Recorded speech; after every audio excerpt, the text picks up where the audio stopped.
Ya, teman-teman, sebelum kita mulai, mari sama-sama kita menghormat Guru Agung kita dengan membacakan nama Karapata. Arahang Sama Sambuddho Bhagawa Buddhang Bhagawantang Abhiwademi Swakato Bhagawata Dhammo Dhammang Namasami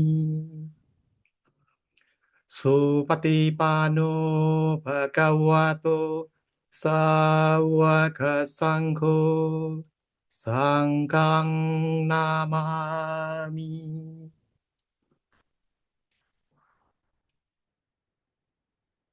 Ya, malam ini giliran Bu Lingling ya. Suta malam ini adalah Katika Sutta Samyutta Nikaya 12.6 12.16. Bu Lingling, waktu dipersilakan Bu. Oke, terima kasih Kak Sisen. Baik, Bapak Ibu, selamat malam semuanya. Sukihontu Namo Buddhaya. Ya, senang sekali ya malam ini kita bisa bertemu lagi. Kita akan belajar suta malam ini. Nah, suta yang akan kita bahas tadi sudah disebut oleh Kak Sisen, yaitu Dhamma Katika Sutta dari Sangyutta Nikaya 12.16 ya. Suta ini sebenarnya suta singkat. Tapi kalau kita bahas, ternyata isinya cukup dalam, gitu ya.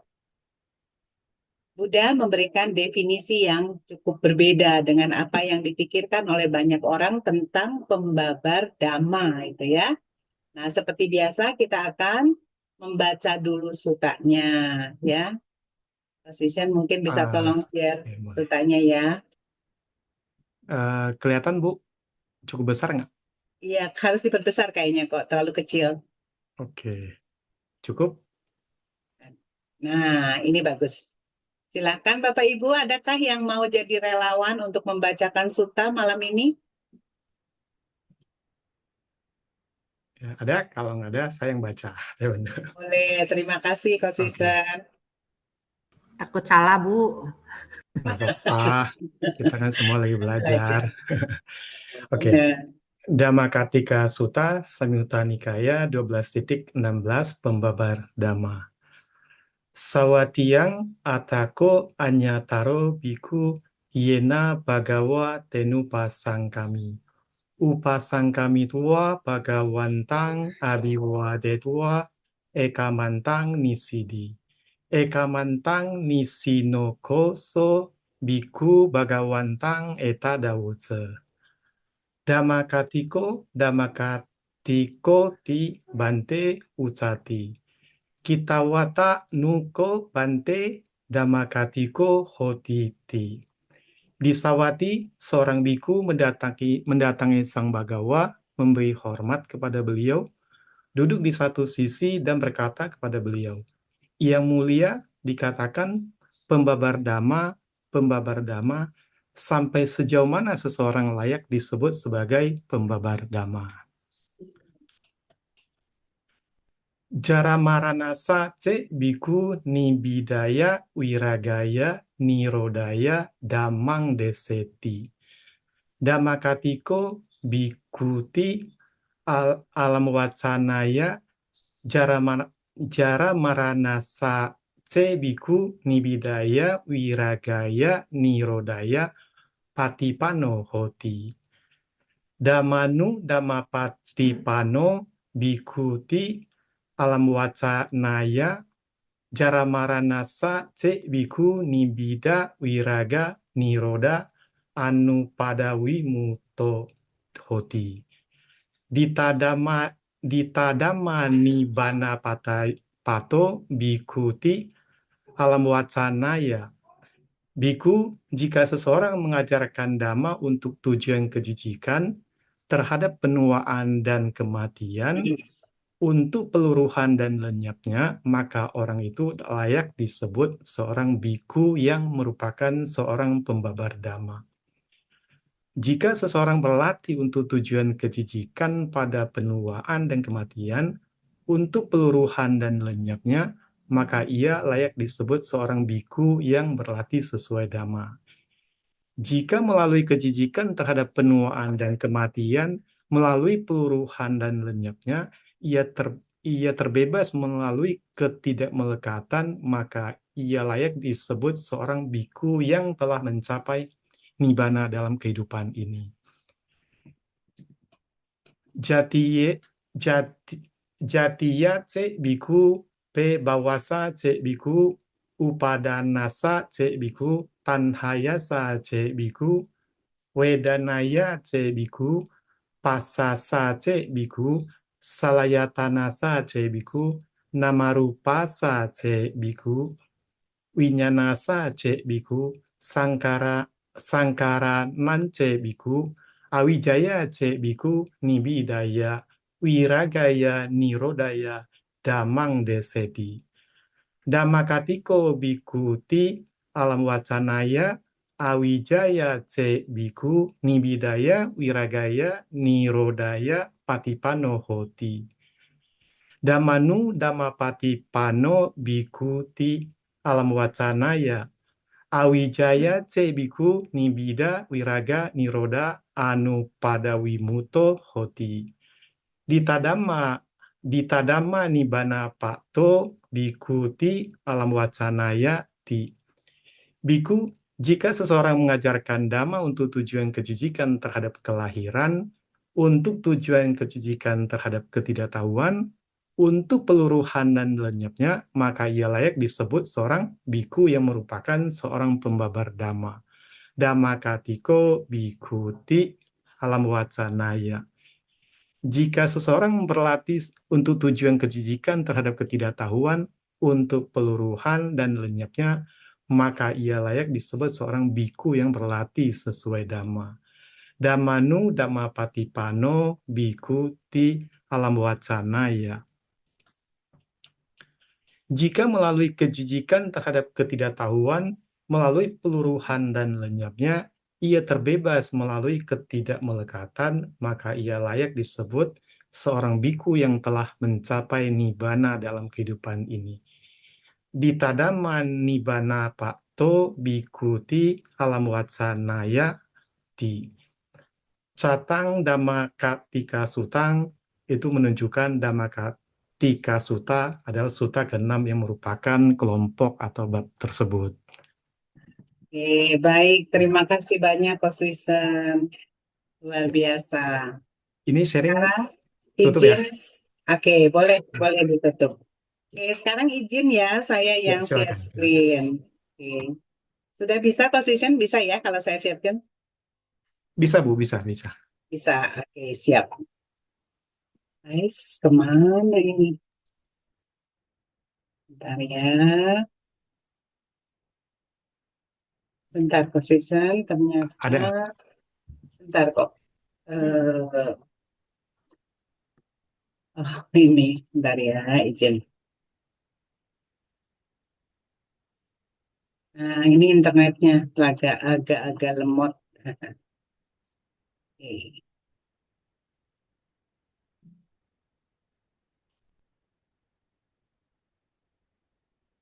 Apakah sudah terlihat?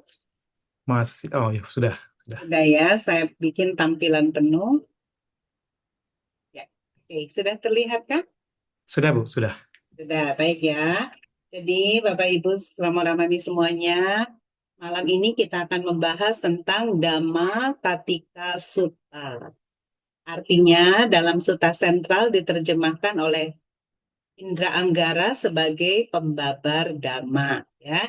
Jadi ini yang akan kita bahas pada malam hari ini. Tadi sutanya sudah dibacakan oleh Coach Wisem. Kita semua juga sudah sama-sama membaca, ya. Jadi apa yang akan dibahas malam ini adalah siapakah yang layak disebut sebagai pembabar dhamma. Dalam beberapa sesi latihan public speaking yang saya ikuti, saya menemukan ada beberapa kriteria ya yang disebut sebagai Dhamma Duta yang berhasil, katanya ya. Yang pertama, kalau dia katanya punya follower yang banyak, gitu ya. Kemudian kalau pembicaranya pandai mengungkapkan ya dengan bahasa yang nyaman, bahasa yang disukai gitu ya, bahasa yang lagi tren gitu ya.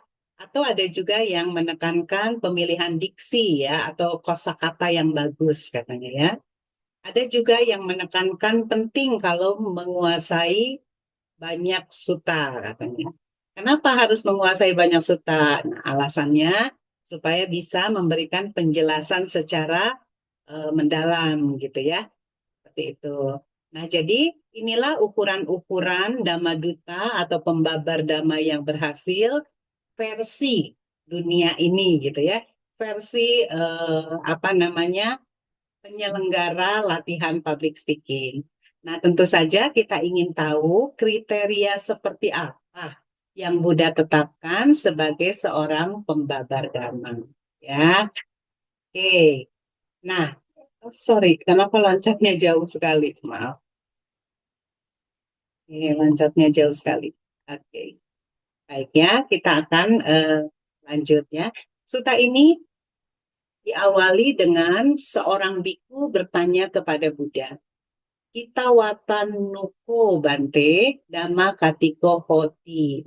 Sampai sejauh mana seorang layak disebut sebagai pembabar dhamma?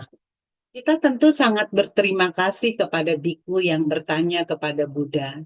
Karena dengan pertanyaan ini kita akhirnya mengetahui ya, menurut pandangan Buddha seorang pembabar dhamma itu seperti apa ya. Baik. Oke. Mari kita mulai dengan arti katanya dulu. Dhamma, katika. Ini dua kata ya, dhamma dan katika. Dhamma, sebagaimana kita tahu, menunjuk kepada kebenaran, ya, atau ajaran Sang Buddha, ya. Ajaran yang Sang Buddha ajarkan adalah jalan menuju pembebasan, jalan menuju nibbana, ya. Kita mengenalnya dengan Arya Atangika Magga itu ya. Nah, lalu kalau katika artinya menjelaskan, membimbing dan menguraikan. Maka kalau kita satukan dua kata ini, dhamma dan katika, bisa diartikan sebagai orang yang membimbing menuju pembebasan. Orang yang mengajarkan dhamma untuk menuju pembebasan. Gitu ya, arti dari dhamma katika itu. Baik, sekarang Buddha menjelaskan kepada kita ada 3 tujuan dari pembabaran dhamma. Tadi sudah dibacakan oleh Passion ya. Pembabaran dhamma itu bertujuan memunculkan nibbida. Ya, nibbida itu apa? Hilangnya pesona terhadap sangsara. Dari lenyapnya nibbida diharapkan muncul wiraga ya. Wiraga itu apa? Wiraga itu pudarnya raga atau kemelekatan. Dari wiraga nanti akan muncul niroda, padamnya duka. Kalau duka sudah padam, maka hasil akhirnya adalah wimutti atau pembebasan atau nibbana. Ya. Nah, kita ingin tahu lebih dalam apa yang disebut dengan nibbida, apa yang disebut dengan wiraga, dan apa yang disebut dengan niroda. Tetapi sebelum menjelaskan itu, saya melihat ada beberapa teman saya datang, teman saya hadir di ruangan Zoom ini, dan mereka adalah orang-orang yang baru menapaki jalan Dhamma ini, ya. Jadi mungkin saya perlu sedikit menjelaskan tentang apa itu Paticca Samuppada, ya. Paticca Samuppada. Kita semua pasti sudah hafal. Jadi mohon bersabar Bapak Ibu yang sudah hafal, yang sudah paham tentang anuloma dan patiloma paticca samuppada ya. Demi mereka kita akan menjelaskan sedikit. Saya akan menjelaskan sedikit ya. Tapi tadi kita sudah melihat sebelumnya ya di slide sebelumnya bahwa tujuan pembabaran dhamma itu bukan sekedar, bukan semata-mata untuk menambah pengetahuan, bukan itu ya. Tujuannya adalah tadi apa? Nibbida, wiraga, dan niroda. Artinya perubahan kualitas batin, ya tujuan utamanya. Baik, kita akan belajar sedikit atau mengingat kembali tentang Anuloma Paticca Samuppada dan Patiloma Paticca Samuppada, ya. Anuloma Paticca Samuppada adalah urutan munculnya penderitaan, ya. Dari kata anuloma ini secara etimologis ya bisa dibagi menjadi dua kata ya. Anu itu mengikuti, loma itu arah rambut katanya ya. Jadi kalau dalam bahasa Indonesia bisa dipahami sebagai searah ya atau sesuai urutan atau mengikuti urutannya. Jadi kalau dalam Paticca Samuppada bisa diartikan sebagai urutan sebab yang menghasilkan akibat ya.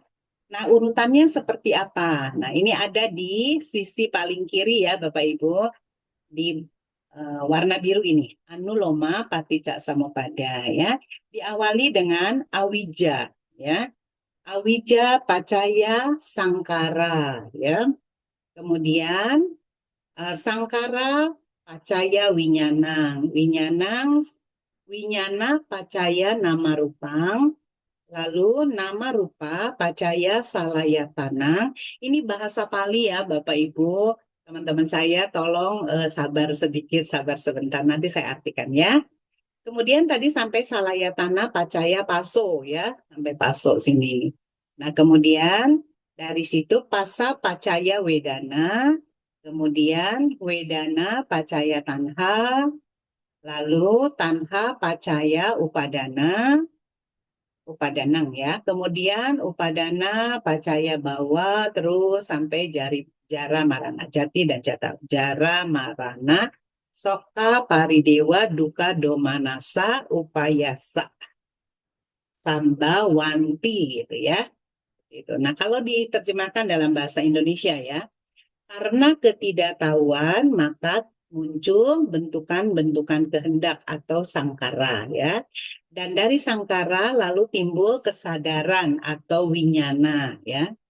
Dari winyana atau kesadaran ini akhirnya timbul atau muncul nama rupang. Apa itu nama rupa? Nama rupa itu adalah batin dan jasmani ya. Rupa dan batin kita gitu ya. Nah, karena ada nama rupa, karena ada batin dan jasmani, maka ada 6 landasan indera. Apakah 6 landasan indera? Nah, kita tahu ya, ada landasan mata, ada hidung, telinga, lidah, tubuh ya, kaya dan mano atau pikiran, gitu ya. Karena sekarang sudah punya 6 landasan, maka bisa timbul kontak atau pasa ya. Misalnya mata bertemu dengan objek apa misalnya kita melihat perempuan cantik, nah itu ya ada objeknya perempuan cantik seperti itu ya. Jadi ada kontak di sana.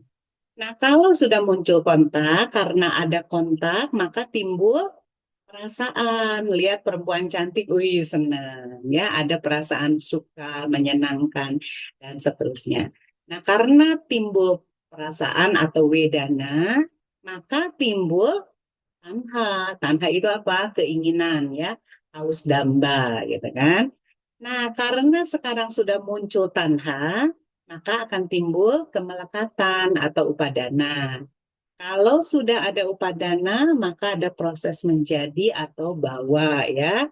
Kalau sudah ada bawa, maka timbul jati atau kelahiran. Dari jati setelah kita lahir, kita semua mengalami kan menjadi tua, menjadi sakit, mengalami kesedihan, kematian dan seterusnya ya. Ada ratap tangis, penderitaan dan seterusnya.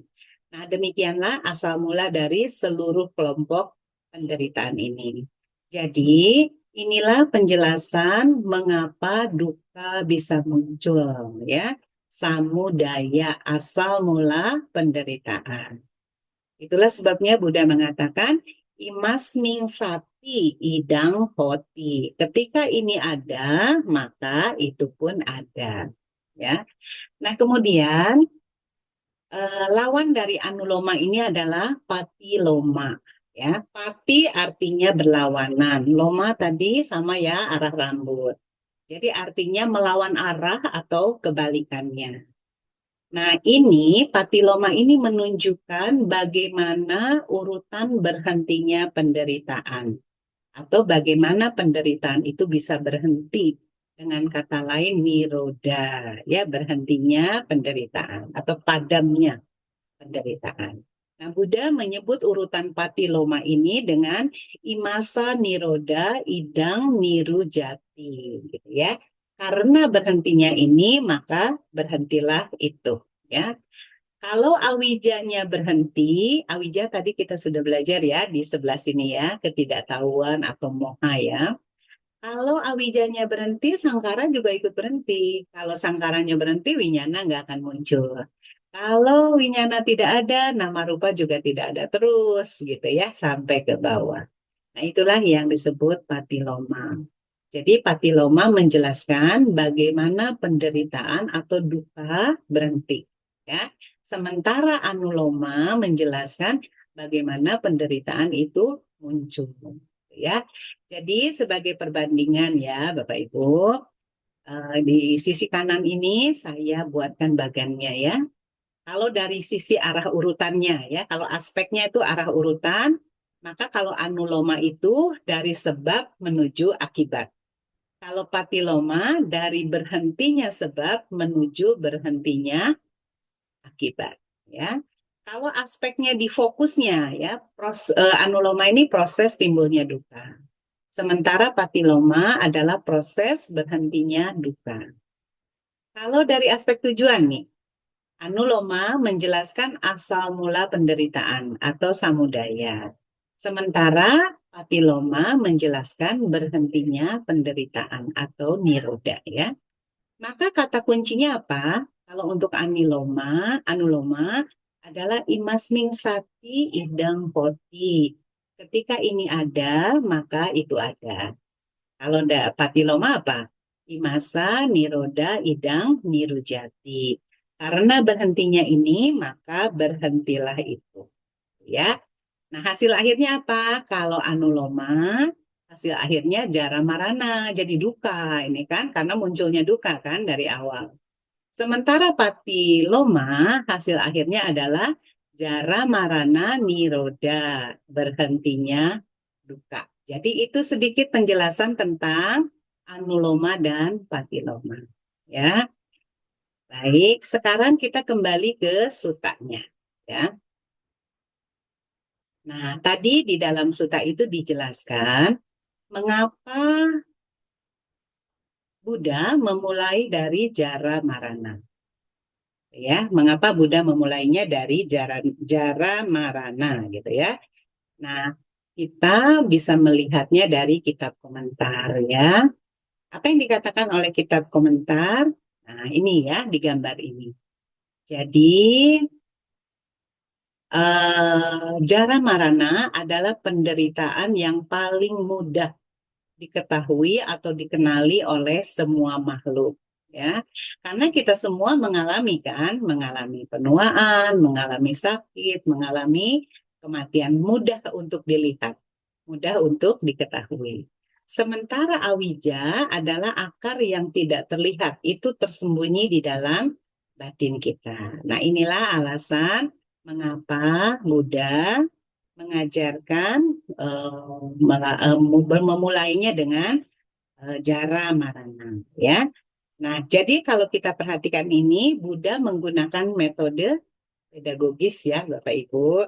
Jadi beliau mengajak murid-muridnya untuk melihat akibat lalu menyelidiki sebabnya, ya kan? Sekarang kita tua nih. Sekarang kita mengalami derita karena sakit dan sebagainya. Sebabnya apa? Nah, itu ya yang sedang sedang Buddha ajarkan ya. Jadi Buddha mengajak kita untuk melihat akibat lalu menyelidiki sebab sampai menemukan akar dari persoalannya gitu ya. Baik. Sekarang mari kita lihat apa yang dimaksud dengan nibbida. Oke, ya. Nah, nibbida adalah kejenuhan ya. Kejenuhan yang lahir dari kebijaksanaan ya. Jadi bukan jijik, Bukan jijik karena benci, bukan jijik karena kecewa, bukan jijik karena marah, ya. Tetapi kepada jijik kepada apa? Kepada sangsara ini yang penuh dengan penderitaan, ya. Jadi bukan jijik benci, bukan jijik marah, bukan jijik apa ya? Bukan seperti ini. Tetapi ini menunjuk kepada hilangnya pesona terhadap sangsara atau kejenuhan yang lahir dari kebijaksanaan. Kenapa bisa seperti itu? Karena sekarang kita sudah mulai bisa melihat segala sesuatu sebagaimana adanya. Ya, contoh ya Bapak Ibu, kita perhatikan analogi gambar di samping ini. Ya, seorang anak kecil kalau dikasih balon biasanya senang sekali ya, happy sekali ya. Saya ingat waktu anak saya kecil, dia dikasih balon, waduh senengnya minta ampun. Dia pegang, ya, dia pokoknya hati-hati banget deh sama balon itu. Dia perlakukan dengan baik sekali. Tetapi yang namanya balon, kalau ketusuk duri sedikit aja kan pasti pecah ya. Atau kena panas yang menyengat juga bisa pecah gitu kan. Nah ketika balonnya pecah, anak saya nangis. Teriak, gak mau, gak boleh pecah balonnya, aku mau balon itu gitu kan ya. Nah, 10 tahun berlalu, ketika anak ini sudah remaja, anak ini melihat anak kecil juga menangisi balon. Apa yang akan terjadi ya? Anak remaja melihat anak kecil menangis karena balonnya pecah, sudah nggak ikutan nangis lagi. Ya, kenapa? Bukan soal balonnya, ya, tetapi cara dia melihat sekarang sudah beda, ya kan? Ya, itu kan balon mainan anak kecil. Atau mungkin dia mulai sadar, ya balon memang gampang pecah, rawan pecah, dan seterusnya. Ya. Jadi sekarang si remaja ini sudah mulai melihat dengan lebih bijak ya.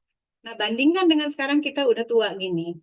Kalau kita lihat cucu kita menangisi balon, ya, kita cuman tersenyum, ya. Kita hanya membesarkan hati, udahlah nanti beli lagi cuma balon doang gitu kan. Kenapa? Karena sekarang kita udah lebih bijaksana lagi, udah lebih tahu lagi kalau balon bisa pecah anytime dengan segala cara gitu kan ya, bukan hanya sekedar ketusuk jarum atau apa. Nah itulah nibida itu seperti itu ya, kemampuan untuk melihat kenyataan dengan jernih ya, sehingga kita tidak lagi terpesona oleh hal-hal yang sifatnya itu silakan ya, anicca dukkha anatta. Kita sudah tidak lagi melekati itu ya, pandangan kita sudah jernih, kita sudah melihat apa adanya, yata buddha ya, bisa memiliki pandangan yang jernih, pandangan melihat segala sesuatu sebagaimana adanya. Nah, itu tujuan pertama seorang pembabar dhamma, ya, memunculkan nibida, ya, memunculkan atau mengajak atau membantu pendengarnya untuk memahami, ya, untuk memahami dhamma, melihat fenomena yang ada ini sebagaimana adanya sehingga muncul nibida, ya, muncul kejenuhan, ya. Nah ini nibida. Sekarang yang kedua adalah wiraga. Apakah wiraga? Nah wiraga ini juga dua kata ya Bapak Ibu, wi dan raga, ya, diterjemahkan sebagai pudarnya raga. Kenapa diterjemahkan sebagai pudarnya raga? Raga itu apa dulu? Ya, raga itu adalah batin yang diwarnai. Raga, wiraga. Wiraga itu artinya tidak ya, atau apa namanya, kebalikannya ya, terpisah, keluar, bebas dari raga gitu ya. Nah, seperti ini ya. Jadi kalau kita melihat ke kain yang ada di sisi ini ya, ini kain merah. Asalnya kain ini putih, kemudian dicelup ke dalam pewarna merah. Apa yang terjadi ketika kain putih dicelup ke warna merah? Pasti menjadi merah, ya kan? Kalau dicelup ke warna hijau ya jadi hijau gitu ya. Nah, batin kita juga sama seperti kain itu. Ketika batin kita diwarnai oleh itu ya, oleh apa? Misalnya oleh apa namanya? Oleh pandangan yang keliru misalnya ya, maka seluruh cara pandang kita juga menjadi keliru gitu ya. Kemudian bukan hanya cara pandang ya, cara berpikir gitu ya, perasaan kita, keputusan-keputusan yang kita ambil pun bisa menjadi salah ya. Jadi nanti ini berkaitan dengan pandangan benar ya. Kalau pandangannya benar, kesananya semua benar. Tapi kalau pandangannya salah, kesananya semuanya juga jadi salah gitu ya. Nah, jadi sekali lagi Bapak Ibu ya, ketika batin diwarnai dengan apa namanya kekotoran-kekotoran batin lah ya, maka timbul kemelekatan ya. Nah, kalau udah melekat biasanya susah untuk dilepaskan ya.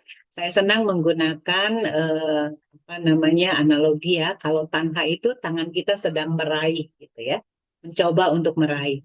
Sementara kalau upadana kemelekatan tangan kita sudah menggenggam objeknya dan nggak mau lepas gitu ya. Kita mencoba dengan segala cara supaya tetap melekat atau tetap menggenggam yang kita inginkan tadi. Nah, tapi kalau wiraga kebalikannya ya.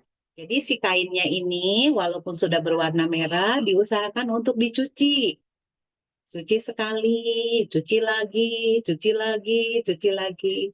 Lama-lama warnanya juga akan memudar, gitu ya. Kalau warnanya sudah, kalau terus dicuci, akhirnya si warna merah ini mungkin masih ada, tapi sangat tipis, gitu ya. Mungkin hanya sekedar bayangan warna merah, seperti itu ya. Jadi artinya memudar, gitu ya. Nah, demikian juga dengan latihan dhamma ya. Kebijaksanaan tidak membuat kita, tidak memaksa kita untuk membuang keinginan hanya dalam satu malam. Ya. Tetapi seperti tadi, sedikit demi sedikit, selapis demi selapis. Ya. Jadi inilah alasannya kenapa Buddha menggunakan kata wiraga. Karena gambaran yang diberikannya sangat indah ya.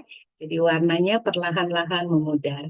Batin kita juga sama. Batin yang dipenuhi dengan moha harus dikikis perlahan-lahan seperti itu ya, supaya memudar secara alami ya.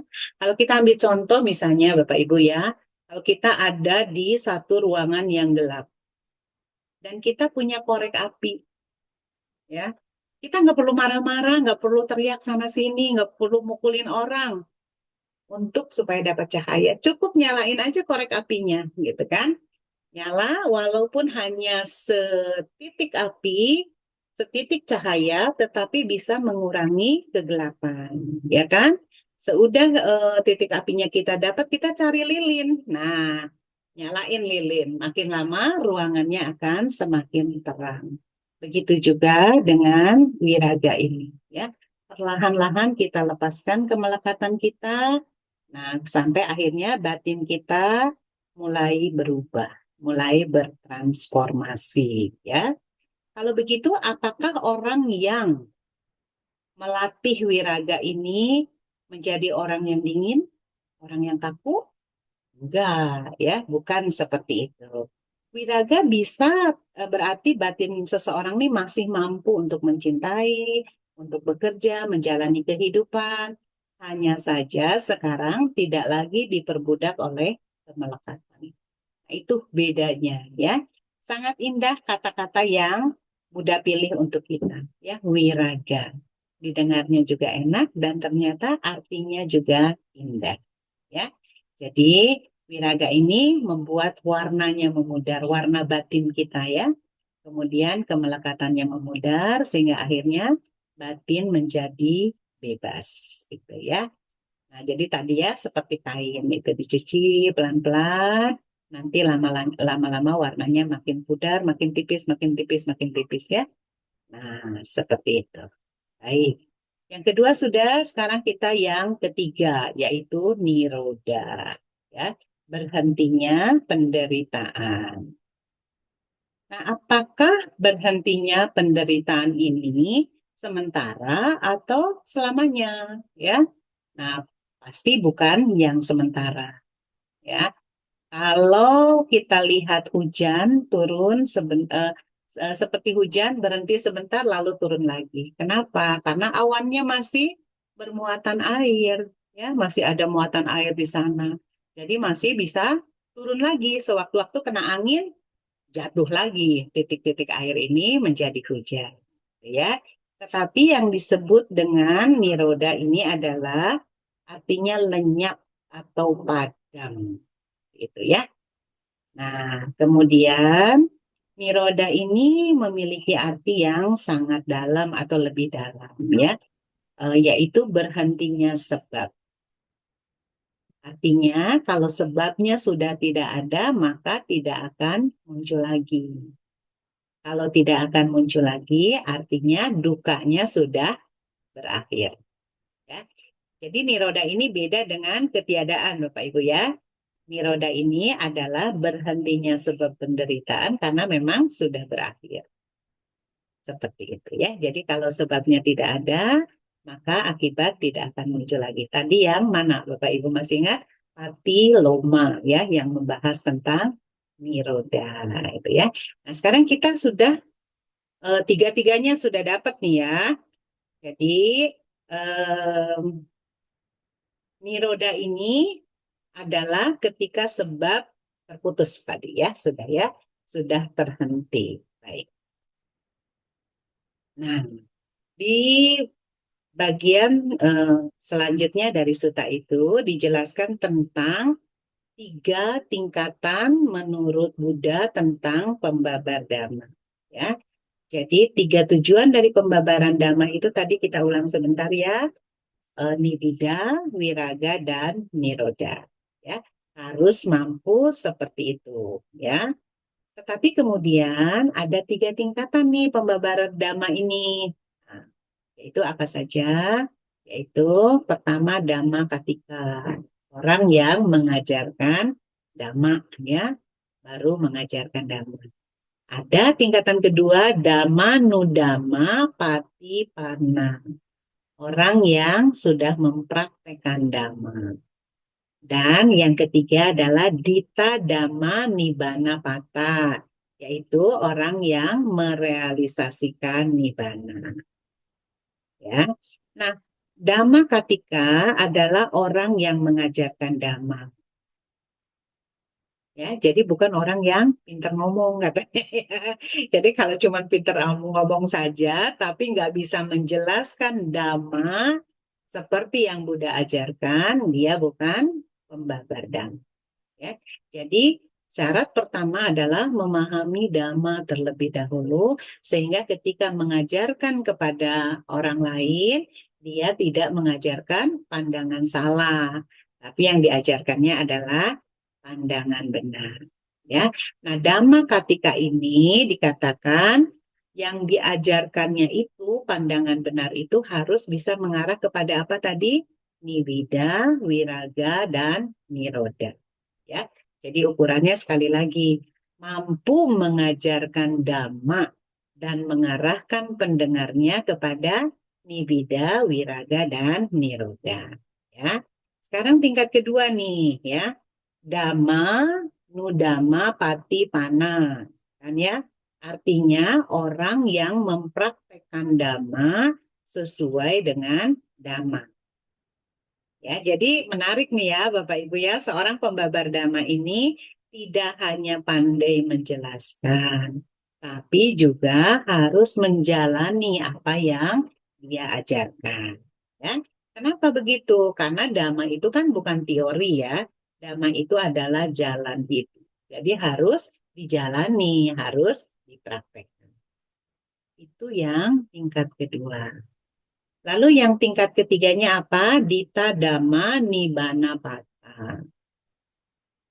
Artinya orang itu telah mencapai nibbana dalam kehidupan saat ini. Ini puncak perjalanan spiritual, Bapak Ibu.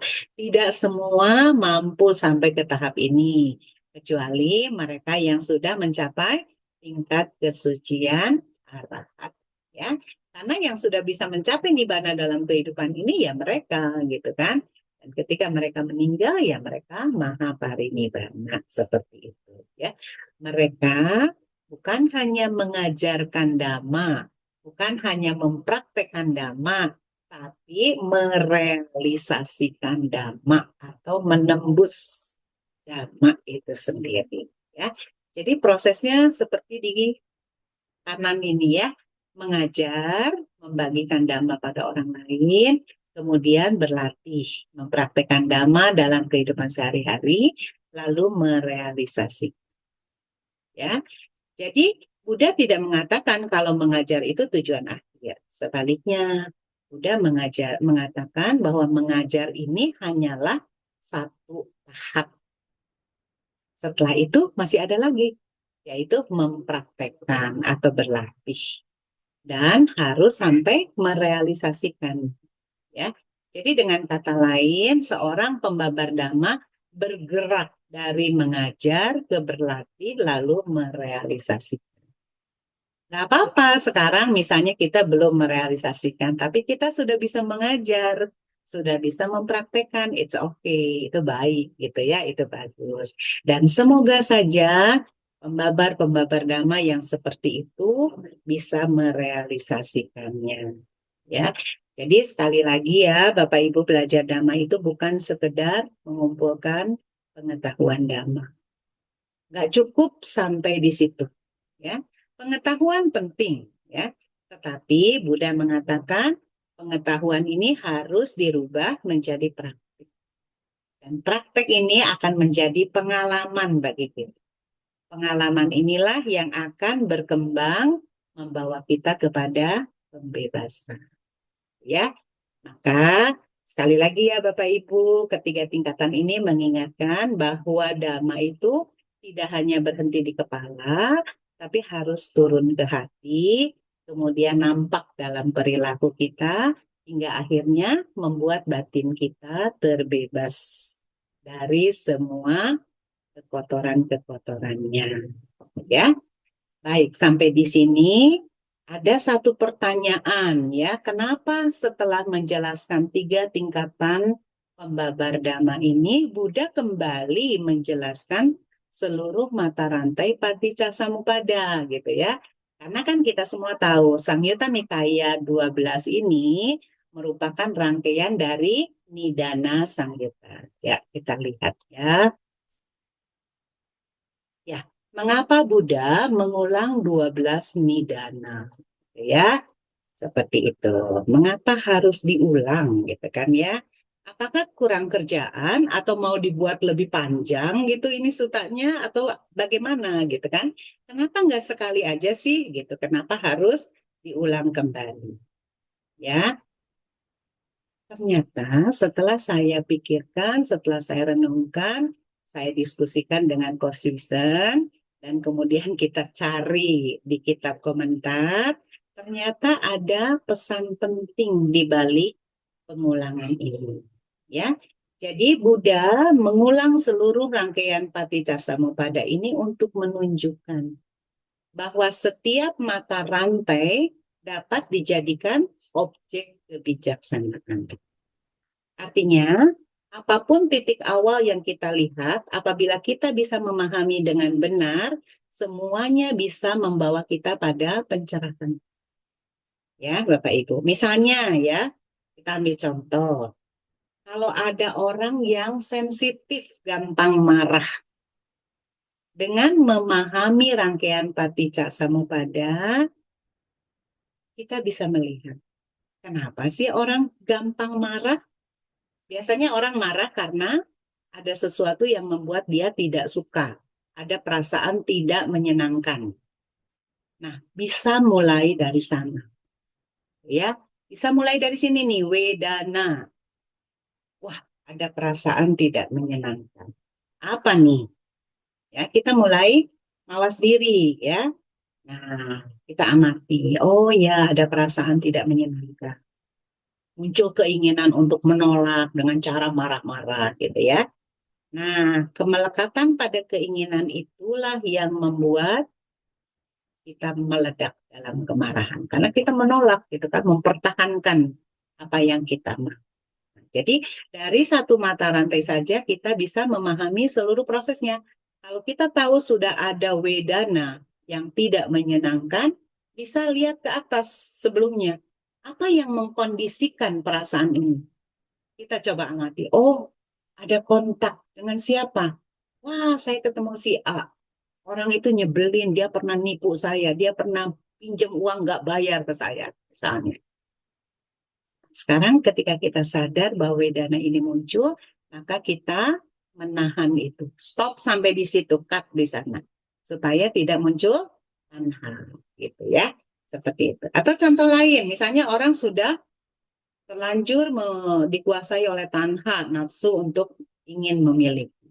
Ketemu cewek cantik, ketemu gadis cantik. Wah, senang. Seumur hidup saya baru lihat loh ada perempuan seperti itu, kayak Dewi dari Kayangan gitu ya. Nah, timbul keinginan. Pertamanya kontak melihat aja, timbul perasaan suka, lalu timbul tanha. Tanhanya ini udah menguasai. Saya harus memiliki dia. Ya, mulai melekat di sana. Sadar kalau keinginan seperti itu sudah mulai menguasai, coba tahan diri sebentar. Lihat-lihat dulu, siapa tahu perempuan itu punya suami. Nah, kan jadi masalah besar nanti.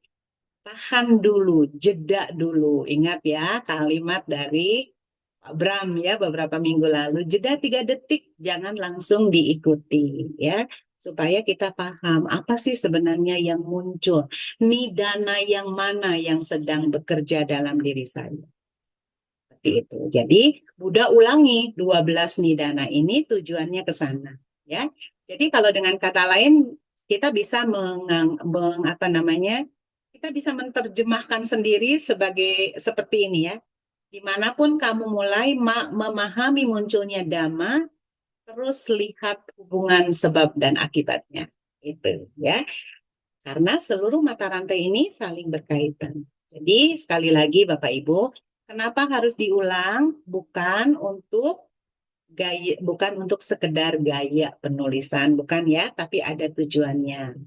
Pengulangan ini menegaskan bahwa seluruh mata rantai Paticca Samuppada adalah ladang untuk mengembangkan kebijaksanaan. Seperti itu ya. Nah, kemudian setelah kita memahami setiap rantai dari 12 rantai ini, apa yang sebenarnya harus terjadi di dalam batin kita? Ya, paham dulu 12-nya, kemudian kita tanya, apa yang sebenarnya terjadi dalam batin saya? Setiap mata rantai itu harus dipahami hingga melahirkan nibida.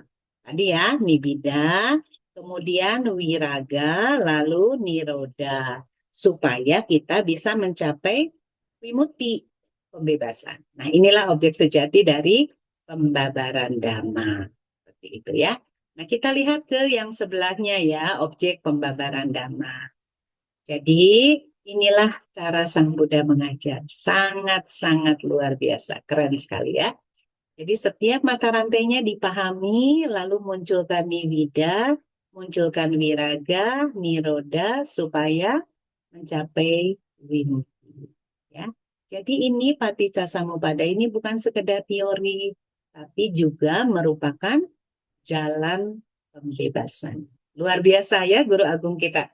Benar-benar keren ya. Jarang sekali ada guru yang bisa menjelaskan dengan cara yang bijaksana seperti ini. Ya, kebanyakan guru transfer ilmu, tapi Buddha membimbing kita, benar-benar membimbing kita supaya setiap rantai ini benar-benar dipahami dan menjadi alat bagi kita untuk membebaskan batin kita dari kilesa, dari kekotoran-kekotoran yang masih melekati kita. Ya, jadi sekali lagi ya, inti dari sutta ini adalah tujuan pembabaran dhamma bukan untuk menjadikan kita sekedar pinter, sekedar tahu, bukan itu ya. Tujuan pembabaran dhamma adalah supaya batin kita bertransformasi, supaya batin kita berubah. Dari tidak tahu menjadi tahu, dari melekat menjadi bebas, kemudian dari dikuasai oleh penderitaan menjadi terbebas, menjadi wimuti, seperti itu. Ya. Nah, Bapak Ibu, kalau kita pikirkan ya, zaman sekarang ini semua pendidikan di dunia ini tujuannya apa? Menambah pengetahuan. Ya. Tapi Buddha mengajar dengan cara yang sangat hebat. Yang Buddha ajar, yang Buddha ubah adalah cara berpikir kita. Buddha juga mengubah kualitas batin kita. Ini keren banget ya. Jarang sekali ada guru yang seperti itu. Itulah sebabnya Dhamma disebut sebagai jalan menuju pembebasan. Benar-benar luar biasa Bapak Ibu. Ya. Jadi sekarang kita kembali ke apa ukuran pembabar dhamma yang sejati. Ya, kita sudah melihat sekarang.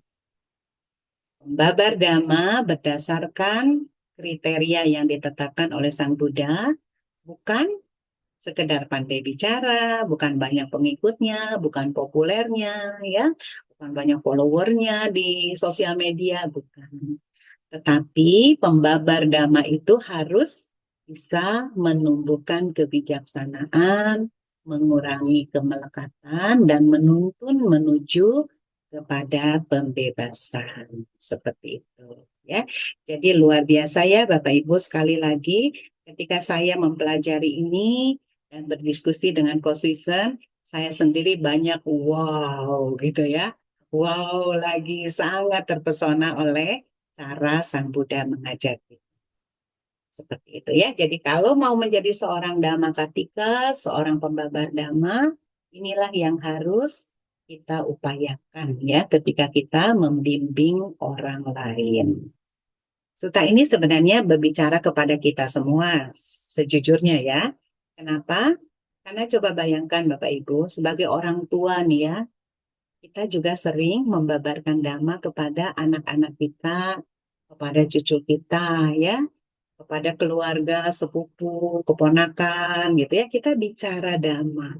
Ketika kita bicara dhamma, sebenarnya kita sudah menjadi pembabar dhamma. Ya. Nah, ketika kita bercerita tentang dhamma kepada mereka, coba renungkan ini. Apakah saya ya, sudah memunculkan nibida, wiraga, dan niroda? Dan apakah yang saya katakan ini bisa membuka kebijaksanaan pendengar supaya dia tergerak untuk berjalan di jalan menuju pembebasan. Seperti itu, ya. Baiklah, jadi seperti inilah ya ukuran seorang pembabar dhamma menurut Sang Buddha ya. Nah, sebelum sampai ke akhir ya, sorry ini kayaknya ada satu yang lepas. Ah, benar kelewat.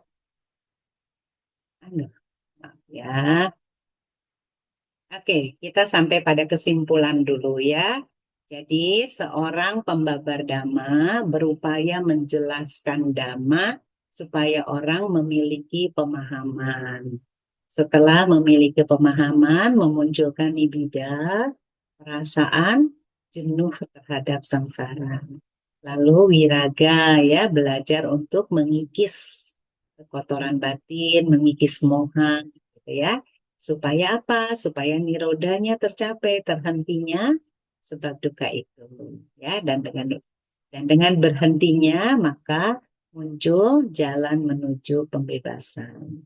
Dan tentu saja puncak dari pembabaran dhamma ini adalah nibbana. Gitu ya. Jadi pembabar dhamma sejati adalah orang yang mengajarkan dan mempraktekkan dhamma sehingga dirinya dan orang lain berkembang ya, berkembang dari pemahaman menuju pudarnya kemelekatan hingga mencapai pembebasan seperti itu ya. Nah, ini kesimpulan dari sutta yang kita pelajari. Nah, kemudian saya menyisipkan Anggutara Nikaya 5.159 ya, dan berjudul Udayi Sutta. Udayi Sutta ini menceritakan kepada kita bagaimana dhamma harus disampaikan. Nanti kita akan melihat hubungannya dengan Sangyutta Nikaya 12.16 ya. Di dalam Anguttara Nikaya ini di Udaya Sutta, Buddha mengajarkan bahwa seorang Dhammakattika hendaknya mengajarkan Dhamma dengan 5 kualitas. Apa saja? Yang pertama, Anupubikatang Kate Sami. Mengajarkan Dhamma secara bertahap. Anupubikata, ya, secara bertahap, secara bertingkat. Dari yang sederhana ya, yang Buddha berikan sebagai contoh pada kita ya, berdana dulu, lalu mengajarkan sila gitu kan, lalu mengajarkan ada alam surga yang menyenangkan dan seterusnya. Bertahap ya, sesuai dengan kemampuan pendengarnya. Lalu yang kedua adalah pariyaya dasawi bawi sami. Ya, menjelaskan dengan alasan dan urutan yang membuat pendengarnya paham ya. Jadi percuma kita ngomong palinya segudang tapi pendengar kita nggak ngerti itu bahasa apa ya, aneh sekali gitu kan. Nah, jadi kita bantu mereka untuk memahaminya dulu. Yang ketiga, Anudayatang paticca kate sami ya, mengajar karena belas kasih, menginginkan manfaat bagi pendengar. Kita ingat ya, kenapa Buddha mau mengajarkan Dhamma?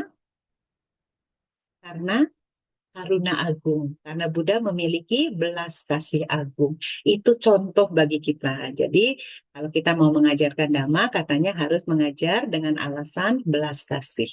Bukan mau show off, saya pintar ngomong, saya jago untuk membabarkan. Bukan itu. Motif utamanya mengajar dengan belas kasih. Lalu yang keempatnya, na ami santaro kate sami. Tidak mengajar demi keuntungan materi. Ya, jadi pembabar Dhamma jangan bikin tarif. Saya mau ngajar kalau pendengarnya minimal 200 orang. Nanti harus sediain angpau buat saya paling sedikit 10 juta. Ini nggak boleh, kata Udaya Sutta bilang, tidak mengajar demi keuntungan materi. Atau kalau mau ada orang nanya, boleh satu pertanyaan 50.000. Nah, itu nggak benar ya. Oke, baik. Yang kelima, yang terakhir, na ata nanca paranca wambe sami. Tidak memuji diri sendiri atau merendahkan orang lain. Jadi, kita tarik fokus para pendengar kita kepada Dhamma, bukan kepada diri kita sendiri sebagai pembabar Dhamma. Karena sebenarnya pembabar Dhamma yang sejati itu cuma satu, Sang Buddha. Kita bukan siapa-siapa. Kita sekali jelasin Dhamma paling nyomot satu ajaran Buddha. Nanti kesempatan lain ngambil lagi satu ajaran Buddha, gitu ya. Sementara Sang Buddha sendiri tidak pernah memuji dirinya, padahal Sang Buddha adalah guru bagi para dewa dan manusia. Ya, dewa aja diajar sama Buddha ya, bukan hanya kita manusia. Kita tahu kalau Buddha mengajar, kekuatan ajarannya sangat luar biasa ya. Jadi seorang pembabar Dhamma yang mengajarkan Dhamma dengan 5 kualitas ini akan membawa banyak manfaat bagi pendengarnya dan bagi dirinya sendiri. Jadi sekarang kita melihat nih benang merahnya ya. Kalau Sangyutta Nikaya 12.16 atau Dhammakattika Sutta tadi menjawab what to teach, apa yang mau saya ajarkan. Gitu ya. Sementara di Anguttara Nikaya menjelaskan how to teach, bagaimana mengajarkannya ya, supaya pembabaran Dhamma ini menghasilkan tadi yang 3 itu, Nibbida, Wiraga, dan Nirodha ya. Jadi Anguttara Nikaya ini mengatakan kalau ingin hasilnya seperti itu, maka cara mengajarnya harus tadi ada 5 ya, bertahap katanya ya. Nih ya, bertahap, kemudian tadi sistematis ya, ada urutannya. Kemudian harus berdasarkan welas asih, tanpa pamrih, dan harus humble atau rendah hati. Ya, jadi inilah konsekuensi praktis dari Sangyutta Nikaya 12.16 ya. Jadi sekali lagi, kenapa saya masukkan suta ini? Padahal kan nggak dibahas nih, gitu ya. Jadi Dhamma Katika Sutta mengajarkan kepada kita kemana pembabaran Dhamma harus membawa seseorang, yaitu ke Nibbida, Wiraga, Nirodha, dan akhirnya ke Wimukti. Sedangkan Udayi Sutta mengajarkan kepada kita bagaimana perjalanan itu seharusnya dibimbing. Tadi ya, secara bertahap, terstruktur, dilandai belas kasih, tanpa pamrih, dan tanpa meninggikan diri sendiri. Ketika tujuan dan cara berjalan bersama, maka pembabaran Dhamma menjadi selaras dengan semangat dari Sang Buddha. Ya, Bapak Ibu, disclaimer nih ya, Udayi Sutta ini diberikan oleh Confucius ya. Jadi Confucius mengusulkan, Cilingling coba lihat ini ada hubungannya dengan Sanghita Nikaya enggak? Gitu. Ternyata setelah saya periksa, ini sangat bagus sekali ya dan menjadi penutup dari penjelasan tentang Sanghita Nikaya 12.16 tentang Dhamma Katika atau pembabaran Dhamma. Sekali lagi terima kasih Confucius sudah ya sudah mengusulkan memasukkan suta ini. Baik ya.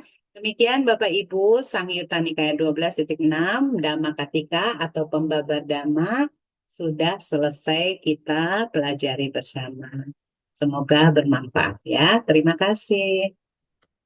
Ya, terima kasih Bu Lingling. Luar biasa, Bu. Sebentar, Dijelaskan dengan sangat luar biasa. konsisten bisa aja. Baik, terima kasih. Saya mau stop share gimana cara? Oh ini, hentikan berbagi. Ya. Oke, terima kasih. Sampai lupa bagaimana cara stop share. Dan satu informasi, hari ini pesertanya 31. Udah jarang kita pesertanya 31 sampai presentasinya berakhir. Luar biasa, Bu. Terima kasih, Kak Susan. Ini ada beberapa teman saya yang hadir dan dia baru menapaki jalan Dhamma. Saya senang sekali ya. Banyak pertanyaan-pertanyaan bagus yang diajukan kepada saya secara pribadi dan saya benar-benar bahagia ya. Banyak orang kembali ke jalan Dhamma. Ya, teman-teman Bu Lingling, ya selamat bergabung setiap Selasa. Ya, kita Ya, biasa membahas suta ya. baik. Terima kasih, Kak Susan. Ya, teman-teman, kalau ada pertanyaan, silakan. Udah dibabarkan dengan slide yang sangat menarik, isinya dari suta yang kelihatannya pendek, tapi ya dipaparkan dengan sangat menarik. Bisa aja. Tadi ada yang chat saya, eh, slide-nya di-share nggak? Boleh dengan senang hati. Nanti saya share ke Kosvision yang share ya. Oke, makasih Bu, Dan makasih. adminnya Kosvision. Baik. Boleh. Iya, Ko Rahmat, silakan Ko Rahmat. Ya, terima kasih Pak Susen. Terima kasih Bu Yasoda untuk pembabaran damanya malam ini. Ya, Sadu. saya setuju dengan Susen, luar biasa. Terima kasih. Saya sih nggak mau buang-buang waktu nih, jadi bertanya langsung. Kalau dilihat dari sutanya ya, Dhamma Katika itu ya mungkin pada saat itu sih memang Sang Buddha bicaranya biku pembabar dhamma. Waktu itu mungkin belum ada yang namanya dhamma duta gitu ya. Nah, terus yang saya jadi mau bertanya nih, kira-kira tahu nggak ya Bu Yasoda, kapan sih mulai adanya lembaga dhamma duta itu? Terus ini benar-benar saya juga belum tahu sih, apakah dhamma duta itu ciri khas agama Buddha di Indonesia aja atau di negara-negara lain juga ada gitu ya Dhamma Duta ya. Saya benar-benar belum tahu sih hal ini. Terima kasih. Ya, baik. Terima kasih pertanyaannya Pak Rahmat. Luar biasa. Saya undang Pak Rahmat untuk belajar bareng saya di Nalanda. Dulu saya juga nggak ngerti. Dulu saya juga nggak ngerti. Tapi jawabannya ada di dalam dalam riwayat hidup Buddha Gotama ya, di bagian pembabaran Dhamma ya. Jadi setelah Sang Buddha bertemu dengan Pancawagya Bhikkhu, sekarang sangganya udah lengkap kan, ada Buddha Dhamma Sangga gitu kan. Nah, kemudian di riwayat hidup Buddha Gautama di bagian pembabaran Dhamma itu dijelaskan. Setelah itu Buddha bertemu dengan ada Yasa ya. Nah, Yasa ini umat rumah tangga ya. Kemudian dia mengajak seluruh keluarganya, teman-temannya, sahabat-sahabatnya. Jadi sebentar aja murid Buddha udah 60 orang. Dan ketika mereka memahami Dhamma, melihat dengan mata Dhamma, mereka mencapai tingkat kesucian arahat. Maka mereka diundang untuk masuk ke pesamuan sangga. Udah ada 60 orang gini, Buddha mulai mengutus mereka. Bukan lagi berdua-dua seperti rumah tetangga, tapi Buddha malah mengutusnya satu-satu pergi membabarkan Dhamma. Kenapa baru sebentar udah disuruh membabarkan Dhamma? Kenapa baru sebentar sudah disuruh jadi Dhamma? Karena mereka sudah arahat. Karena mereka sudah arahat, maka mereka tidak akan tidak akan salah. Tidak akan memiliki pandangan salah. Jadi sebenarnya Dhamma Duta ini ciri khas dari agama Buddha, karena Buddha sendiri yang mengawali pengutusan para pembabar Dhamma ini. Dan sebentar nanti udah jadi berapa, udah 1.000 orang, 2.000 orang gitu. Dan di zaman Buddha memang lebih mudah kayaknya ya untuk menjadikan murid ya. Contohnya ketika Kasapa itu kan sebentar aja 1.000 pengikutnya, kan mereka 3 bersaudara kan, 1.000 udah jadi pengikut Buddha semua gitu ya. Jadi semakin banyak, saya udah akhirnya diutuslah mereka ke mana-mana. Begitu Pak Rahman. Boleh dibaca di Samagipala. Di Samagipala nanti cari riwayat hidup Buddha Gautama. Iya, maaf Bu Yasoda. Iya. Kalau yang 60 arahat itu kan mereka statusnya biku ya. Ya. Nah, yang saya tanyakan yang ini upacarika nih. Dhamma Duta yang upacarika ini apa ciri khas lembaga yang di Indonesia aja atau di mancanegara gitu ya? Di mancanegara juga banyak ya. Kalau di Thailand jumlah bikunya banyak. Jadi ya nggak butuh upacarika, para perumah tangga ngajar, karena kan mereka udah bikunya aja udah kebanyakan ya. Tapi kalau di Indonesia beda. Kalau di Indonesia bikunya sedikit, maka dibutuhkan umat rumah tangga yang mau mengajarkan Dhamma. Dibuatlah pelatihan-pelatihan seperti itu. Oke. Jadi yang namanya upacarika di negara-negara Buddhis lain juga ada ya? Kemungkinan ada ya, tapi saya nggak yakin 100% kalau di negara lain ada. Yang pasti di Indonesia ada. Oke. Ya? Ya, itu aja, Bu. Baik, terima kasih pertanyaannya Pak Rahmat. Luar biasa rasa ingin tahunya ya. Oke. Terima kasih Bu Lingling, Pak Rahmat, teman-teman yang lain. Sebentar ya, saya baca chatnya. Ya, ada Pak Bayu yang nanya, udah dijawab, dibantu jawab sama Bu Dena, apakah kegiatan ini rutin setiap Selasa? Ya, setiap Selasa jam 8, kita mulai.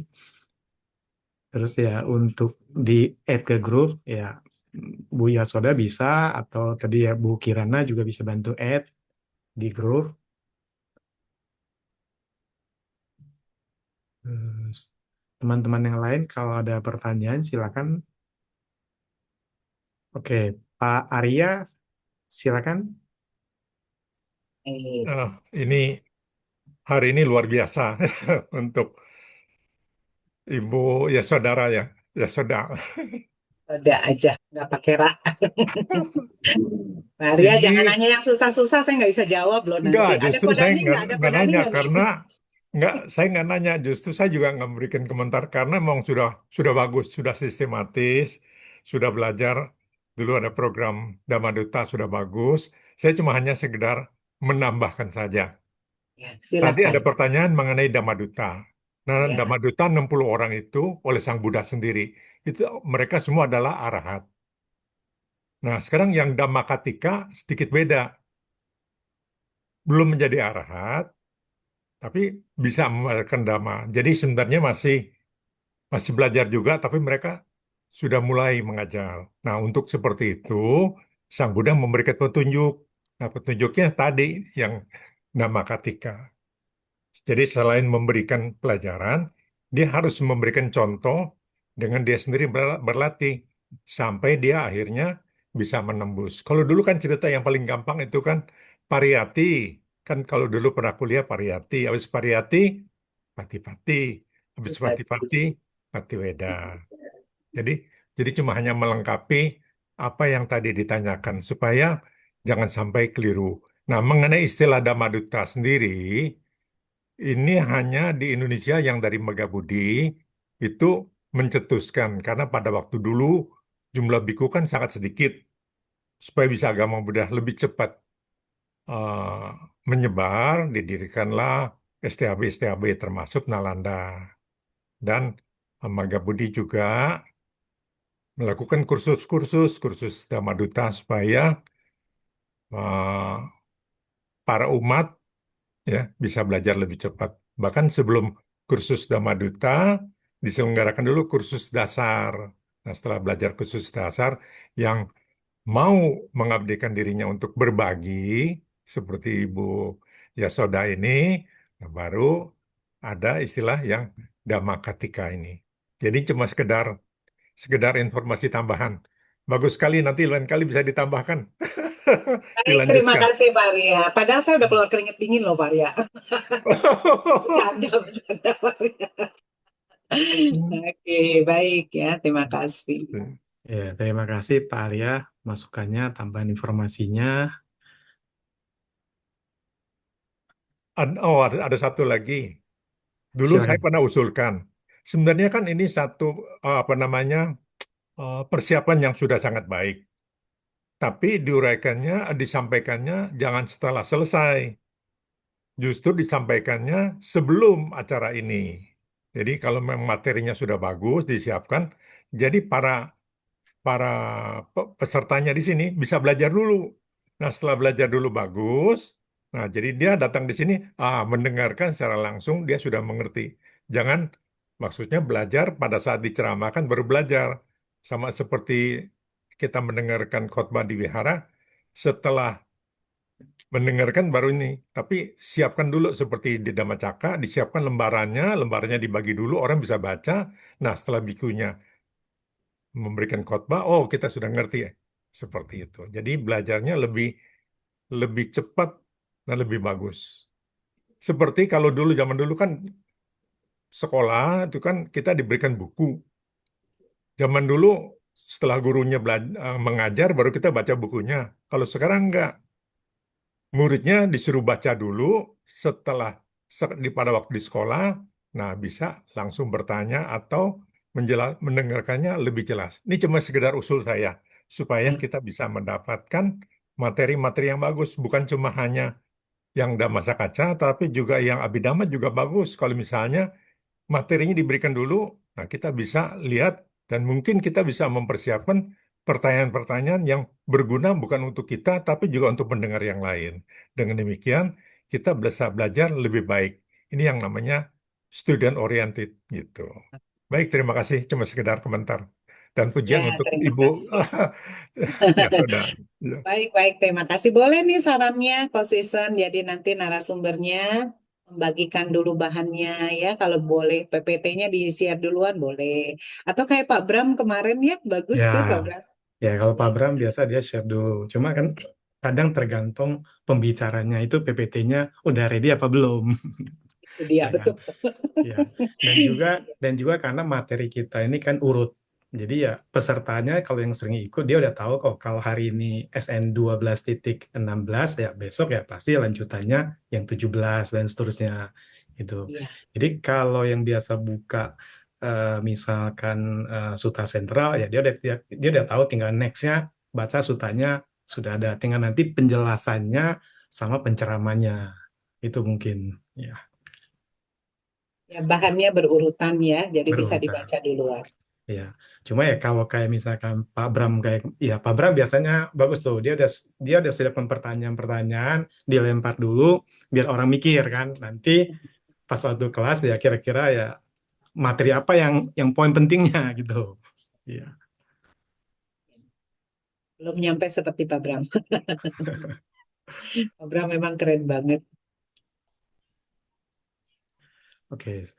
ada pertanyaan. Oke, sambil menunggu pertanyaan yang lain, sempat maksudnya tadi yang di yang terakhir itu yang soal bagaimananya itu Bu. Itu kan ada satu yang poin keempat itu tidak mengajar demi keuntungan materi. Nah, poin itu maksudnya untuk bagi Dhamma Duta, bagi sebagian orang yang misalkan dia tidak ada pekerjaan lain. Dia misalkan ya istilahnya ya lebih banyak penceramah. Nah, kalau tidak ada keuntungan materi, bagaimana dia bisa hidup untuk hidup sehari-hari, Bu? Ya, oke. Baik, saya lempar dulu ke floor nih. Siapa yang mau jawab duluan? Boleh. Nggak apa-apa kan kita, maksudnya kita Ya, berdiskusi. kita diskusikan ya. Ini.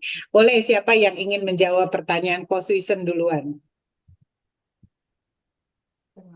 Fenomena ini sekarang banyak ya, apalagi zaman belakangan kita ini ya. Di Indonesia ini, di negara Konoha ini, kadang-kadang bingung juga ya, Pak. Orang di PHK mendadak dan banyak sekali orang kena PHK saat ini. Nah, bagaimana kalau nggak punya kerjaan, terus bisanya cuma ceramah dhamma aja? Ada yang mau jawab?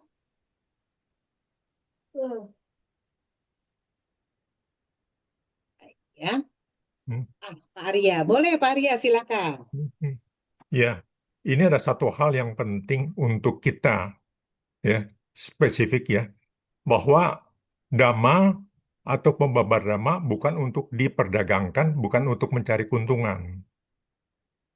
Bahwa ini adalah sebenarnya nilai pahala yang didapatkan jauh lebih besar daripada sekedar uang. Itu yang kebanyakan orang tidak bisa memahami. Cuma satu kontradiktif, banyak pembabar dhamma yang hidupnya ya kurang, kekurangan. Nah, sekarang sebenarnya organisasi ini yang dibentuk juga tujuannya adalah untuk bagaimana bisa menunjang para pembabar dhamma supaya bisa hidup. Jadi ada dua hal yang berbeda. Jadi seharusnya lembaga, organisasi-organisasi, majelis-majelis itu menyiapkan dana untuk para upacarikanya, para panditanya untuk mereka agar mereka bisa fokus. Jadi mungkin apakah mereka diberikan gaji bulanan, tapi jangan karena ingin memperoleh uang, dhamma jadi seperti diperdagangkan. Nah, ini yang tidak boleh dilakukan sejak dari zaman Sang Buddha, tidak boleh dengan tujuan memperoleh keuntungan pribadi. Kalau dengan tujuan memperoleh keuntungan pribadi, tujuan dari pembabaran dhamma hilang nilainya. Jadi itu. Jadi ada di kita ini masalah sosial yang belum terselesaikan. Banyak para pandita yang kasihan hidupnya karena tidak punya penghasilan, tapi organisasinya juga kasihan juga tidak punya dukungan dari masyarakat. Masyarakat kalau dibilang, oh mau bangun wihara, wah uangnya kumpul cepat. Tapi kalau untuk apa namanya, untuk organisasi, wah lambat sekali dan susah untuk dikumpulkan. Kita masih lebih lebih apa namanya cenderung untuk melihat hasil fisik, tapi hasil daripada perkembangan agama Buddha sulit sekali. Ini dia. Jadi memang tujuan utama tidak boleh untuk keuntungan pribadi. Kalau keuntungan pribadi, nilai damanya sama sekali hilang. Seperti itu. Nah, ini cuma sekedar tambahan dari saya. Ya, baik. Oke, Terima terima kasih, kasih. Pak Arya. Luar biasa, keren ya. Paham banget nih dengan situasi para pembabar dhamma di Indonesia. Baik ya, Pak Rahmat mau menjawab juga? Silakan. Ya, saya Boleh. juga coba Silakan, silakan. sumbang pendapat ya.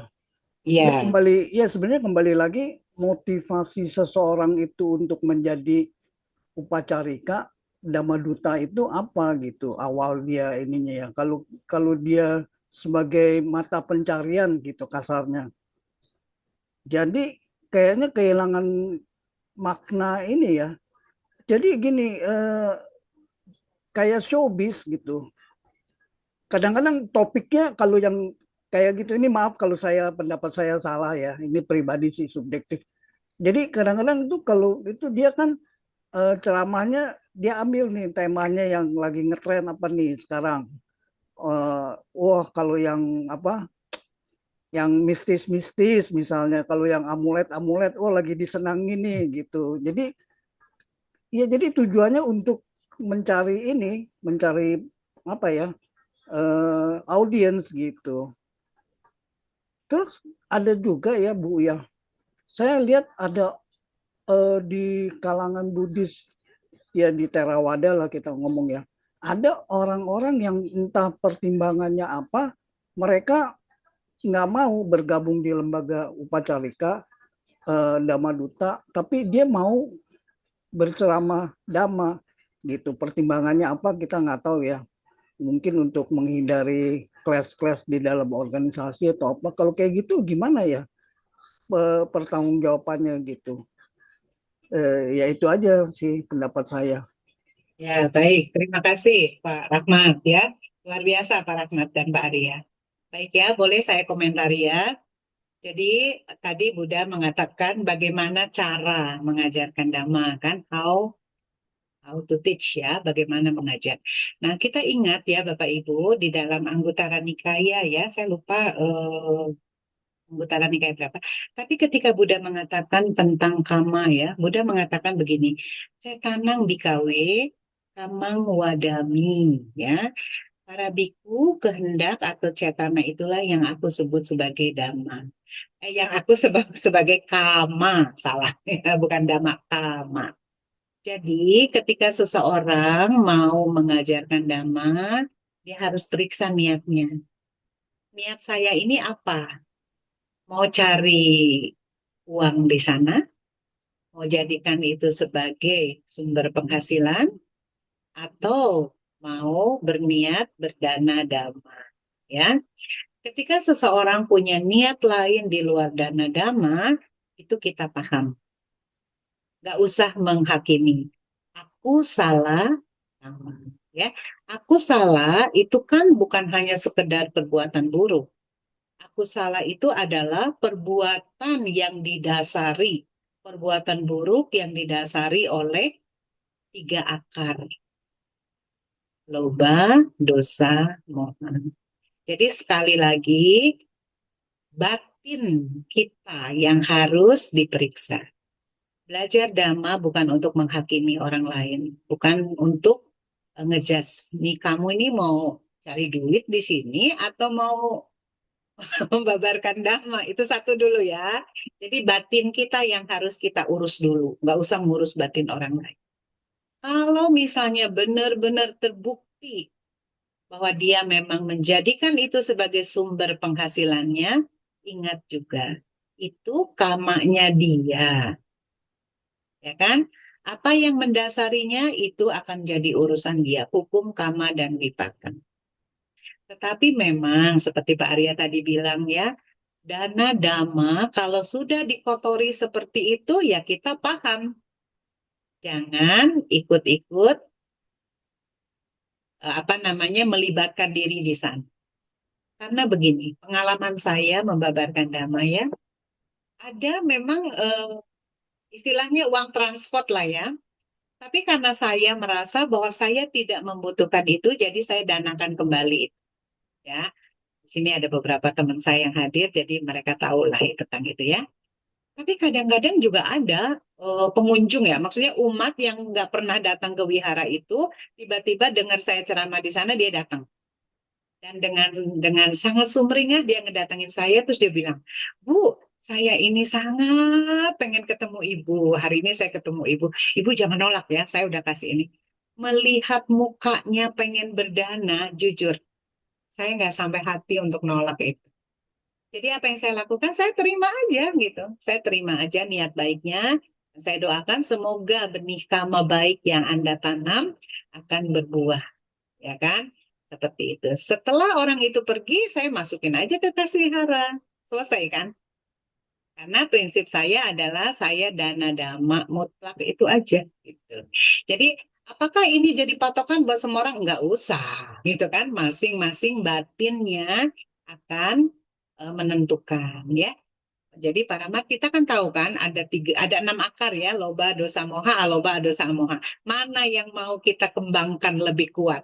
Karena jujur, ya kita ini masih pugana ya, masih manusia yang putu jana lah gitu ya. Jadi walaupun kita berupaya gitu ya mengembangkan aloba, dosa, moha, sekali waktu loba, dosa, moha masih muncul. Terutama itu si moha, ya. Si moha itu aduh licik dan halus banget, ya. Sederhananya aja. Sesibuk apapun kita, ketika kita lagi jenuh, kita ambil HP, lalu kita scrolling, lihat Instagram. Niatnya cuma 5 menit, 10 menit. Tahu-tahu 3 jam, 2 jam.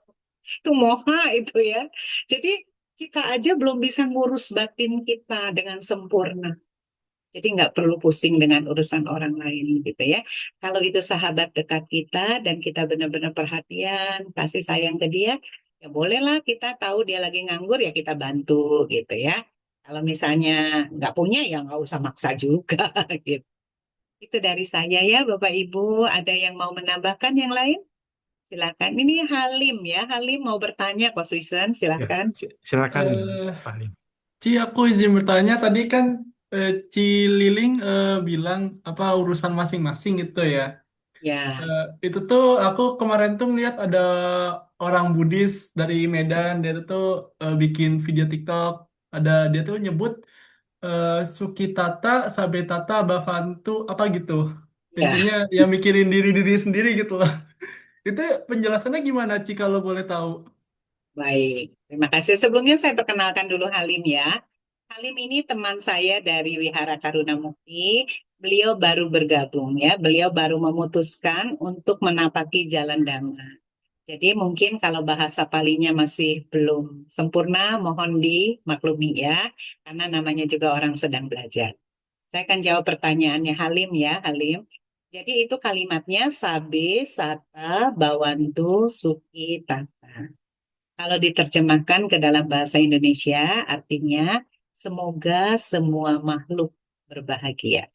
Ya, kalau saya jelaskan semoga semua satuan nanti bingung lagi ya. Jadi semoga semua makhluk berbahagia.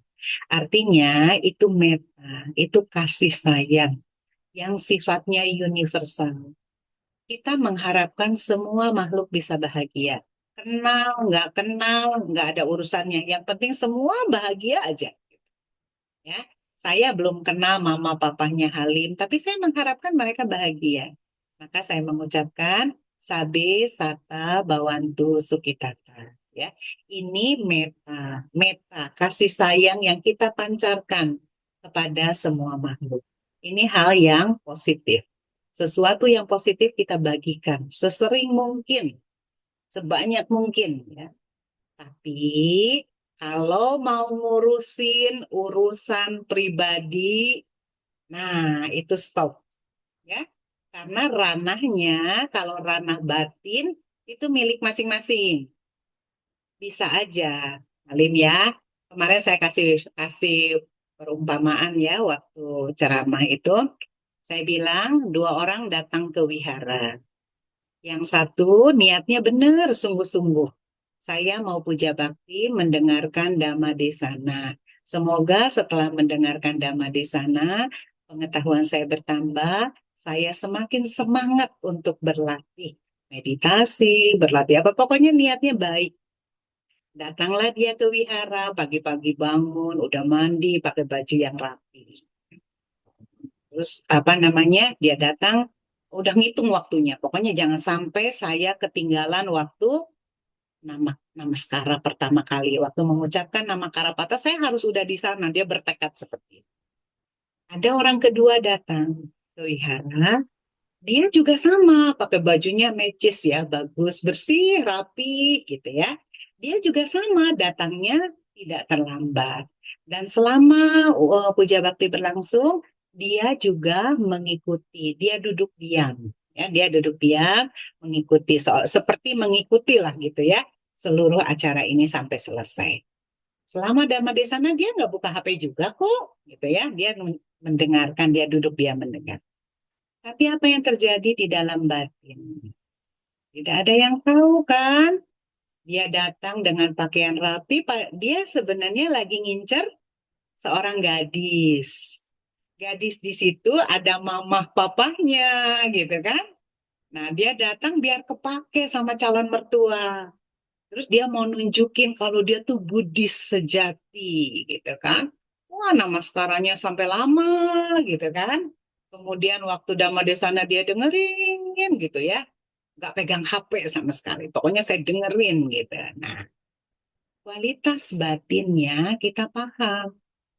Tapi apakah orang luar bisa menilai kualitas batin dari dua orang ini? Nggak bisa kan? Ya, jadi untuk ranah seperti ini kita jangan menghakimi, kita jangan menilai ya, biarkan aja. Apapun yang kita lihat berpikir positif aja. Dimanapun kita berada, sebarkan metta, sabe, sata, bawantu, sukitata. Semoga semua makhluk berbahagia. Makhluk di sini jangan kira hanya manusia. Hantu gentayangan pun kita bagi meta kita loh Halim. Sekeren itu umat Buddha ya. Berbagi meta kepada semua. Seperti itu ya. Bisa dipahami? Aduh, bisa dipahami, Ci. Aduh, ternyata keren sekali ya. Dari Aduh. kemarin tuh hari Minggu, apa yang soal-soal Gusala itu jujur, aku belakangan itu lagi, apa ya, otaknya lagi menurun lah, gara-gara kebanyakan begadang, jadi kurang dapat menyerap. Tapi dapat di, apa ya, ada beberapa hal yang dapat aku simpulkan, wah ini ternyata emang mengandung apa ya, filsafat dan psikologi yang pernah aku pelajarin di kelas selama ini gitu. Jadi kayak Bagus. diulang 2 kali gitu. Jadi kayak wah Iya. keren juga gitu loh, sang Buddha, apa ya, kan kalau di sejarahnya masih jauh gitu sama era-era apa modern, tapi udah pikiran tuh udah se-advance itu, udah maju gitu loh, udah memikirkan hal manusia dan alam. Wah ini yang bener-bener bikin jujur Halim itu tuh terkesan dan tertarik gitu sama Buddhisme. Makasih Ci. Sadu, sadu, sadu. Nanti kalau Halim tekun ya, terus belajar, terus mengikuti, terus berusaha memahami ya tadi ya. Sesudah kita paham, sesudah pemahaman itu munculkan nibida, wiraga, niroda. Nah, setiap langkah perjalanan bakal banyak sekali bilang, wow, udah keren banget ya. Sampai hari ini saya masih seperti itu. Kemarin saya mendiskusikan Dhamma ini dengan Ko Suisen, entah berapa kali saya bilang, wow, Buddha keren banget ya. Seperti itu ya, jadi terus semangat, gak apa-apa hari ini belum ngerti, izinkan terdengar, izinkan terlihat, dan izinkan tersimpan di dalam batin. Kenapa? Karena Dhamma punya kekuatan sendiri. Coba baca ulang Dhamma Nusati ya. Dhamma itu bisa menembus batin para bijaksanawan. Sangat dekat dengan hati kita. Jadi nggak usah khawatir, kelihatannya ajarannya tinggi banget. Tapi enggak kok, itu bisa dibuktikan, bisa dirasakan, bisa dipahami. Ya, semangat ya Halim ya. Ya terima kasih Ci. Baik. Ya, terima kasih Pak Halim, Bu Lingling. Pak Halim, minggu depan ikut lagi ya, setiap Selasa jam Baik, baik, 8. baik. Ya, ya teman-teman, eh, waktu udah 9.34. Ada pertanyaan? Kalau ada, satu lagi.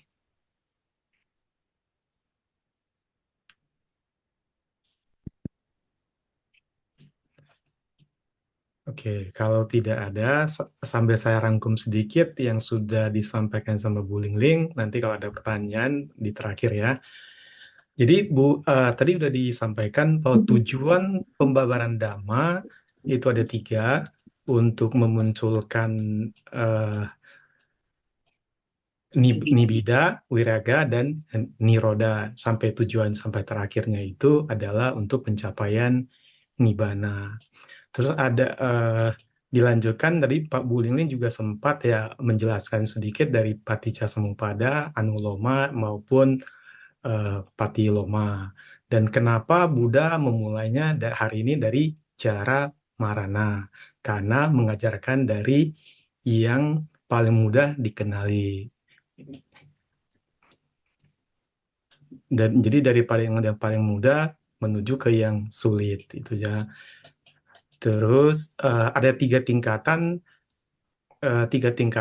tiga tahap. Satu ya, pertama mengajar Dhamma Katika, kedua mengajarkan Dhamma, kedua Dhamma Dhammanu Dhamma Pati Dhamma Nabandu Dhammanu Dhamma Patina, mempraktekkan Dhamma. Baru tahap ketiga adalah Dita Dhamma Nibbana Pata, merealisasi Nibbana. Artinya maksudnya ajaran, praktek, terus lanjut dengan realisasi. Eh, tiga tingkatan. Nah, terus itu 12 rantai, seluruh 12 rantai Patisasamuppada itu ya itu diusahakan dipahami semua sehingga memunculkan nimidah, wiraga, dan niroda. Jadi makanya tadi di suta itu kan sebenarnya sempat diulang-ulang tuh. PPP itu, nah sebenarnya sih ya itu adalah dari dari jara marana, jati, bawa, upadana, tanha, wedana, pasa, salayatana, nama rupa, winyana, sangkara, awija. Nah itu sebenarnya diulang-ulang untuk pada akhirnya tujuannya itu ke nibida, wiraga, dan niroda. Terus ya, tujuan terakhir dari pembaharan Dhamma itu adalah menuju pembebasan atau wimuti. Dan sama Bu Lingling juga udah ditambahkan dari Anggutara Nikaya 1.159, 5 kualitas dari seorang pembabar Dhamma. Jadi ya, mengajar secara bertahap, menjelaskan alasannya, dilandasi belas kasih, bukan motifnya adalah mencari keuntungan, rendah hati, tidak meninggikan diri, dan tidak merendahkan orang lain. Itu kira-kira Bu Lingling mungkin ada yang mau ditambahkan lagi? Sudah sangat terangkum ya, Coach Wisan. Keren banget, Coach Wisan. Dengan mudah mencerap ya. Udah dirangkum dengan rapi sama Bu Lingling. Coach Wisan bisa aja. Oke, kalau tidak ada pertanyaan, mari kita tutup dengan pelimpahan jasa. Sebentar ya. Bu Lingling mau pelimpahan jasa? Baca? Boleh, boleh. Silakan Bu. Oke. Ya, makasih. Mari Bapak Ibu semuanya kita beranjali, kita akan berbagi jasa kebajikan. Andamayang patidanang karomase punya sidani katasa yananyani katanime tesanca bagino hontu satananta pamanaka yepia gunawanta ca maihang mata pita dayo Dita meca piaditawa anye majata werino satati tanti lokasmi te buma catuyonika pance kaca tuwokara sangsaranta bawa bawe nyatang ye patidaname anumodantu te sayang Ye cimang napajananti dewa tesang niwedayung maya dinana punyana anumodana hetuna sabe sata sadahontu awera suka jiwino kema padan capapontu tesasa si jatang subha sadu sadu sadu.